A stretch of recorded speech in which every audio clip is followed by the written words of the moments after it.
ஆமாம் இதை பார்த்து சொல்கிறேன். ஆமாம் இன்னைக்கு mark distribution ma'am. Today mark distribution ma'am.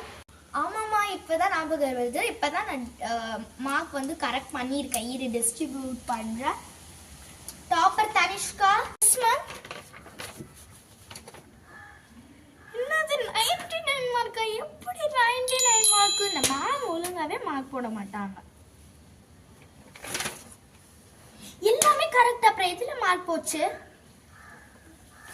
இதுலையா? எப்படி மார்க் போகும்? என்ன மேம்?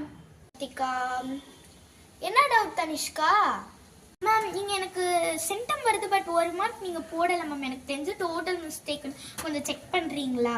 நீங்கள் என்கிட்ட கூட எல்லாமே கரெக்டு. தப்பு 1 2 99 100. ஓ சாரி, என்னோட மிஸ்டேக் தான் தனிஷ்கா.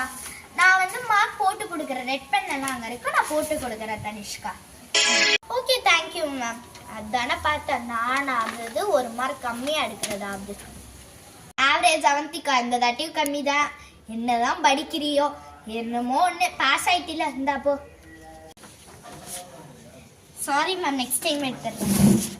ஓ பேக் பெஞ்ச் பானோ பாஸ் ஆனாவது எனக்கு கொஞ்சம் பெருமை. போய் ஃபெயில் ஆகிருக்க. கொஞ்சம் கூட உங்கள் அம்மா அப்பெல்லாம் திட்டவே மாட்டாங்களா? இந்தா போய் கொலை. இந்தா தேங்க்யூ மேம். ஃப்ரீயாக விட்டுட்டு ரொம்ப மாசம் வாங்கிட்டு போகிறேன். Come with your parents tomorrow. இந்த மாதிரி ஏதாவது உங்கள் ஸ்கூலில் நடந்திருக்கா? கன்ஃபார்ம் கமெண்ட் பண்ணிக்கோங்க.